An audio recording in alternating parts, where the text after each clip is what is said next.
আসসালামু আলাইকুম সবাইকে। আশা করি সবাই ভালো আছেন। লিডম্যান আইটি অ্যান্ড ইংলিশ ইনস্টিটিউটের পক্ষ থেকে আপনাদের সবাইকে স্বাগতম। আজকে আমরা এক্সেলে কিভাবে ফরম্যাটিং ব্যবহার করতে হয় সেটি দেখব। তো আশা করি আপনারা ভিডিওটা শুরু থেকে শেষ পর্যন্ত দেখবেন। এক্সেলে ফরম্যাটিং একটি খুবই গুরুত্বপূর্ণ বিষয়। এটি আমরা যখন এক্সেলে কাজ করব খুবই প্রয়োজন পড়ে। তো সর্বপ্রথম আমি চাচ্ছি এই লেখাগুলোকে বোল্ড করতে। এখন সেটা কিভাবে করব? আমাদের এখানে একটা অপশন দেখা যায় বি কমান্ড, যেটাকে মানে হচ্ছে এটা হচ্ছে বোল্ড। আমি যদি এটাকে সিলেক্ট করে দিই আমার লেখাগুলা বোল্ড হয়ে যাবে। আবার আমি যদি এটাকে ডিসিলেক্ট করে দিই আমার লেখাগুলা আগের পূর্বের অবস্থায় চলে আসবে। আবার আমি চাচ্ছি এখানে এই লেখাগুলোকে ইতালিক করতে। এখানে যে আই অপশনটা দেখা যায় আমরা এখান থেকে জাস্ট এটা সিলেক্ট করে দিব, আমার লেখাগুলো ইতালিক হয়ে যাবে। আবার ডিসিলেক্ট করে দিলে আমাদের লেখাগুলো আবার পূর্বের অবস্থায় ফিরে আসবে। আবার এখানে আমি চাচ্ছি এই লেখাগুলোর মধ্যে আন্ডারলাইন দিতে। সেটা কিভাবে দিতে পারি? খুব ইজিলি এখান থেকে যে ইউ কমান্ড দেখা যায় এটা সিলেক্ট করলাম।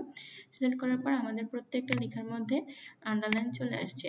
আবার আমি যদি এখান থেকে ডাবল আন্ডারলাইন দিতে চাই, ডাবল এই যে এখানে নিচে এখানে ক্লিক করলে নিচে দেখা যায় ডাবল আন্ডারলাইন, এটা সিলেক্ট করে দিলে আমাদের লেখাগুলো নিচে ডাবল আন্ডারলাইন চলে আসবে। আবার আমি যদি এটা ডিসিলেক্ট করে দিই আমাদের লেখাগুলো আগের অবস্থায় চলে আসবে, মানে আমাদের আন্ডারলাইনটা চলে যাবে। এরপর আমি চাচ্ছি এই লেখাগুলোর মধ্যে বর্ডার দিতে। সেটা কিভাবে দিতে পারি? এই যে এখানে দেখা যায় বর্ডার অপশন। এখান থেকে আমরা চাইলে খুব ইজিলি বটম বর্ডার আছে, টপ বর্ডার আছে, যেটা আমার প্রয়োজন সেটা আমরা ব্যবহার করতে পারি। আমি যদি অল বর্ডার দিলাম, এখন আমার সবগুলো লেখার মধ্যে অল বর্ডার হয়ে গেছে, সবগুলোর মধ্যে বর্ডার চলে আসছে। আমি আবার বর্ডার তুলে দিতে চাই, এখান থেকে জাস্ট নো বর্ডার, দেখেন আমার বর্ডারগুলো চলে গেছে। এরপর এখানে একটা অপশন আছে ফিল কালার। আপনি যদি এই লেখাগুলোর মধ্যে কালার দিতে চান, ফিল কালার, এখান থেকে আপনি চাইলে কালার দিতে পারবেন। আপনি পছন্দ মতো কালার সিলেক্ট করতে পারবেন। আপনি যদি মূল কালার দিতে চান এখান থেকে সিলেক্ট করে আপনি মূল কালার দিতে পারবেন। আবার আমি চাচ্ছি এই লেখাগুলোর মধ্যে শুধুমাত্র লেখাগুলো কালার করতে। সেটা কিভাবে করবো? ওই যে আমাদের এখানে দেখা যায় ফিল কালার বা ফন্ট কালার আছে, এখান থেকে আমরা চাইলে আমাদের ফন্ট কালারগুলো চেঞ্জ করতে পারি। সাপোজ আমি যদি এটা রাখি, দেখেন আমাদের কালারগুলো চলে আসছে। আবার আমরা চাইলে এখান থেকে মোর কালার্স থেকে কালার চেঞ্জও করতে পারি। আপনার পছন্দ মতো এখান থেকে কালার দিতে পারবেন। এবার এখানে একটা অপশন আছে, মানে ক্যালিবার, এটা হচ্ছে ফন্ট। আপনি এখান থেকে চাইলে আপনার ফন্ট চেঞ্জ করতে পারবেন। সাপোজ আমি এটা সিলেক্ট করলাম, সিলেক্ট করার পর আমি এখান থেকে আমার ফন্টটা চেঞ্জ করি। এখানে অনেকগুলো ফন্ট দেওয়া আছে ডিফল্ট ভাবে, আপনি এখান থেকে চাইলে নিতে পারেন। আমি যদি এটা সিলেক্ট করি আমার লেখাগুলো এরিয়াল ব্ল্যাক চলে আসছে। আবার আপনি চাইলে এখান থেকে ফন্ট সাইজ বাড়াতে পারবেন, আবার এখান থেকে কমাতে পারবেন। আবার এখান থেকে আমরা ফন্ট সাইজ বাড়াতে পারি, কমাতে পারি। এরপর আমি সাপোজ এখানে লিখলাম H2O,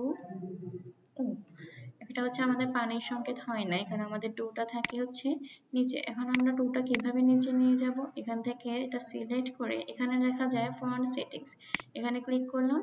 এখানে আমাদের অনেকগুলো অপশন আছে, যে ক্যালিবারি ফন্ট আমরা এখান থেকে চেঞ্জ করতে পারবো, এখান থেকে বোল্ড ইটালিক এগুলো সবগুলো করতে পারবো, এখান থেকে সাইজ বাড়াতে পারবো, কমাইতে পারবো, আবার এখান থেকে কালার চেঞ্জ করতে পারবো। এরপর আমাদের এখানে তিনটা অপশন আছে, স্ট্রাইক থ্রো, সুপারস্ক্রিপ্ট, সাবস্ক্রিপ্ট। আমি যদি এখান থেকে সাবস্ক্রিপ্ট সিলেক্ট করি আমার টুলটা নিচে চলে আসছে। আবার এখন এটা পানির সংকেত হয়ে গেছে। আবার যদি সুপারস্ক্রিপ্ট সিলেক্ট করি আমার টুলটা উপরে যাবে। আবার আমি যদি এখান থেকে স্ট্রাইক থ্রো সিলেক্ট করি আমার লেখার মাঝখানে একটা কাটা চিহ্ন চলে আসবে। সাপোজ আমি পুরোটা সিলেক্ট করলাম, সিলেক্ট করার পর স্ট্রাইক থ্রো সিলেক্ট করে দেখেন আমার পুরো লেখাগুলোর মধ্যে কাটা চিহ্ন চলে আসছে। আবার আমি চাইলে এগুলা ডিসিলেক্ট করে দিতে পারি, দেন ওকে, আমার লেখাটা আবার আগের মতো হয়ে গেছে। তো আমরা চাইলে এভাবে আমরা ফরম্যাটিং ব্যবহার করতে পারি। তো আজকের ভিডিও এইটুক পর্যন্তই, শুভ সমাপ্ত। নতুন ভিডিও আসা পর্যন্ত সবাই ভালো থাকুন, সুস্থ থাকুন। আল্লাহ হাফিজ, আসসালামু আলাইকুম।